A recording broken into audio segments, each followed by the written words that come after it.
السلام عليكم ورحمة الله وبركاته. معكم الصيدلي علاء المكردي. في هذا الفيديو نوضح أنواع السعال وأسبابه والعلاج المناسب لكل سعال. تعريف السعال هي آلية دفاعية وقائية لطرد الإفرازات أو الأجسام الغريبة خارج الجهاز التنفسي. هناك 3 أنواع من السعال: السعال الجاف والسعال الرطب والسعال الناتج عن ردة فعل تحسسية. ما أسباب الإصابة بالسعال الجاف؟ وجود عدوى في الجهاز التنفسي مثل التهاب القصبات الهوائية أو الأزمة، التهاب الحلق، التهاب الحنجرة، التهاب الجيوب الأنفية، الربو، الحساسية، سرطانات الرئة. أسباب السعال الرطب: 1. الإصابة بإنفكشن مثل نزلة برد كولد، بعض المواد الكيميائية. 3. إنفلونزا. 4. التهاب الشعب الهوائية برونكايتس. مضاعفات السعال الكومبلاكشن حقه: 1. عدم القدرة على النوم. 2. إرهاق شديد. 3. إنهاك وتعب. 4. فومتنج. الآن نكون خلصنا الشرح وندخل بالتريتمنت المعالجة، معرفة الاستخدام والجرعة لكل دواء.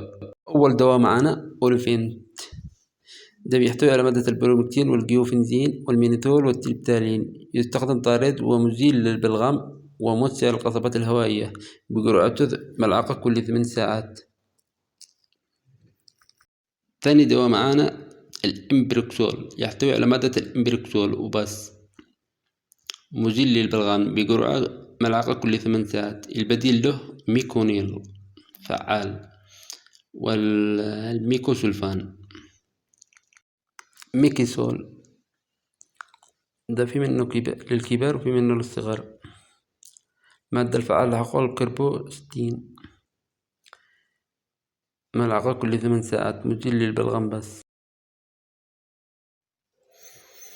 البيسلفون ده بيحتوي على مادة البرومكسين ميكولايت، مزيل للبلغم بجرعة ملعقة كل 8 ساعات.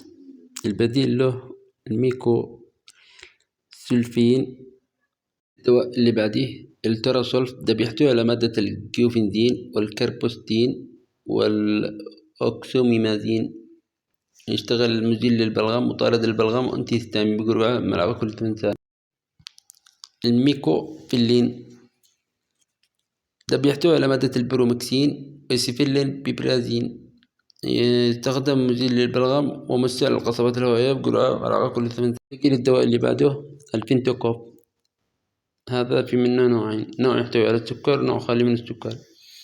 يستخدم لأصحاب السكر. يحتوي على مادة الجيوفينزين والسلبتامول والبيروموكسين.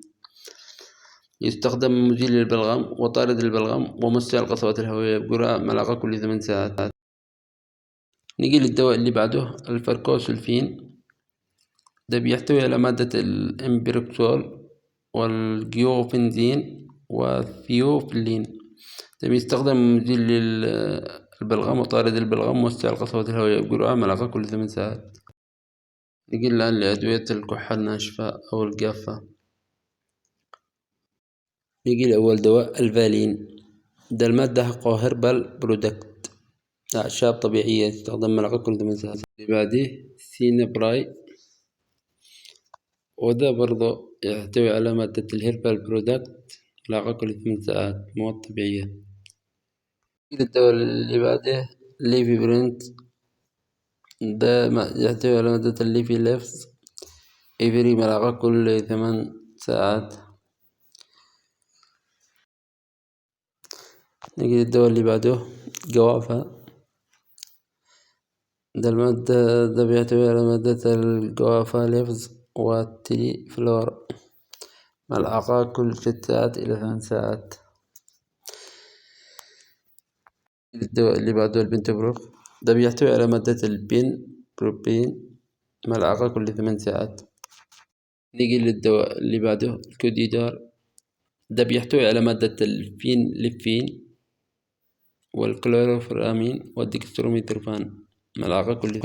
البديل له توسيفان، وخلي بالك إن هذه الأدوية تشتغل على الكاف سنتر، يعني مركز الكحة في الدماغ، وتصرف بوصفة طبية. نيجي للدواء اللي بعده الكودافين إن، ده بيحتوي على مادة الديكستروميثورفان والكلوروفينرمين. يستخدم ملعقة كل 8 ساعات. نيجي للدواء اللي بعده البنتوماكس، ده بيحتوي على مادة الهربال برودكت، يعني مواد طبيعية، يستخدم ملعقة كل 8 ساعات. نيجي الآن للأدوية اللي تشتغل الكحة الناشفة والكحة مع البلغم. نجي لدواء الأوبليكس، ده بيحتوي على مادة الصوديوم بنزويت والكوفنزين والأوكزيميمازين، ملعقة كل 8. نجي للدواء اللي بعده توشكان، ده بيحتوي على مادة ديكستروميثرفان وديفين هيدرامين والأفيدرين والجوفنزين، ملعقة كل 8 ساعات. والبديل له البرونكوفين، بس البرونكوفين ما عاد ينزل. نجي للدواء اللي بعده الكافرست، ده بيحتوي على مادة الجوفنزين والبارستامول والصوديوم بنزويت والأوكزيميمازين. والبارستامول يستخدم للأشخاص اللي عندهم سعال مع حمى، ملعقة كل 8 ساعات. البدائل له هو البرونكوزيل. نجي للدواء اللي بعده البرونشيكام، ده بيحتوي على مادة الهربال برودكت، يعني مواد طبيعية، ملعقة كل 8 ساعات. الدواء بيحسن القصبات الهوائية. نجي للدواء الأخير البرونكوتيك، ده بيحتوي على مادة الجوفنزين والديكستروميثرفان، ملعقة كل 8 ساعات. والسلام عليكم ورحمة الله وبركاته، إلى اللقاء في فيديو جديد.